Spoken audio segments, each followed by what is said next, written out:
हरियाणा में करीब 2 महीने पहले मनोहर लाल खट्टर की जगह बीजेपी ने नायब सिंह सैनी को सीएम बनाया। सैनी सरकार ने विधानसभा में बहुमत भी साबित कर दिया, लेकिन अब सरकार के भविष्य पर संकट के बादल मंडराने लगे। 3 निर्दलीय विधायकों की समर्थन वापसी के बाद सरकार अंकगणित में उलझती दिख रही है।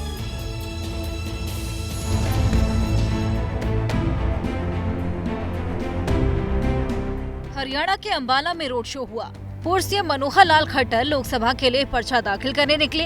उन्हीं के उत्तराधिकारी नायब सिंह सैनी उन्हीं की खाली की गई सीट से विधायकी का पर्चा दाखिल करने पहुंचे। इसी बीच वहां सियासी उलटफेर हो गया। करीब 2 महीने पहले बनी सैनी सरकार के भविष्य पर संकट के बादल मंडराने लगे और सरकार अंकगणित में उलझती दिख रही है। दरअसल अभी तक बीजेपी सरकार को समर्थन देने वाले 6 में से 3 निर्दलीय विधायक कांग्रेस के साथ खड़े हो गए हैं। इसमें पुंडरी के रणधीर गोलन, नीलोखेड़ी के धर्मपाल गोंदर और चरखी दादरी के विधायक सोमवीर सांगवान ने सरकार के समर्थन वापस लेने का ऐलान कर दिया है। इन तीनों ही निर्दलीय विधायकों ने कहा, किसानों की समस्या समेत तमाम मुद्दे देखते हुए उन्होंने सैनी सरकार के समर्थन वापस लिया है। 3 विधायकों ने अपना समर्थन वापस लिया है और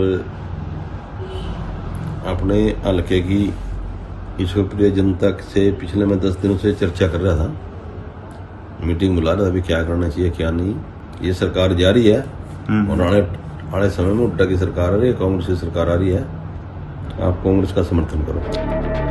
इन 3 निर्दलीय विधायकों के समर्थन वापस लेने के बाद सरकार का समीकरण गड़बड़ दिखाई दे रहा है। 90 विधानसभा वाले हरियाणा में अब मौजूदा स्थिति क्या है, पहले उसे देख लीजिए। जेजेपी के समर्थन वापस लेने के बाद सैनी सरकार को बीजेपी के 41 और गोपाल कांडा के अलावा 6 निर्दलीय विधायक समर्थन कर रहे थे, यानी सैनी सरकार के पास 48 विधायकों का समर्थन हासिल था।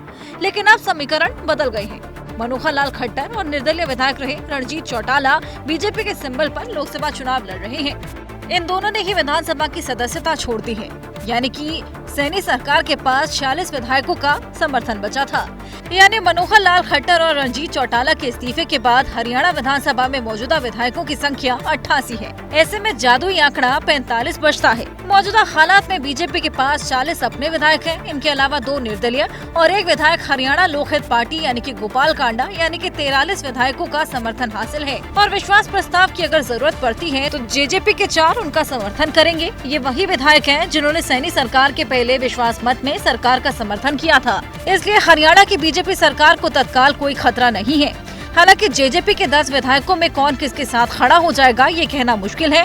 वहीं नायब सिंह सैनी करनाल से विधानसभा का उपचुनाव लड़ रहे हैं। अगर वो जीत जाते हैं तो बीजेपी की एक और सीट बढ़ जाएगी।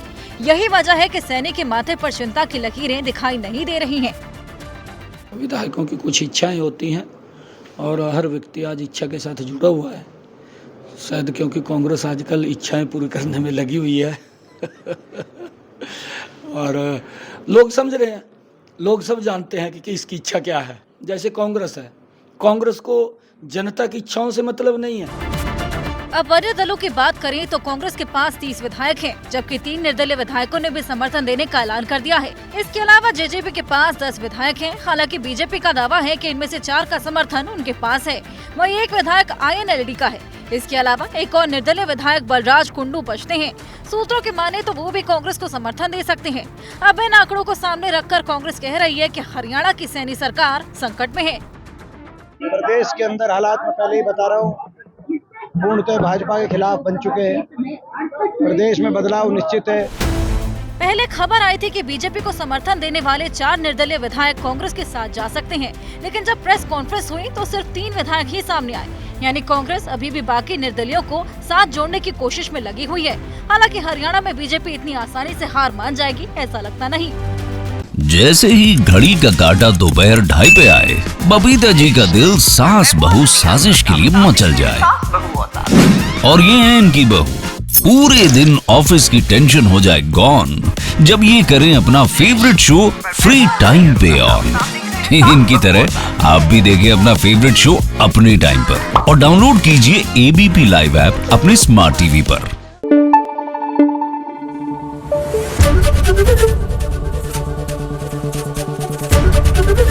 ABP न्यूज आपको रखे आगे।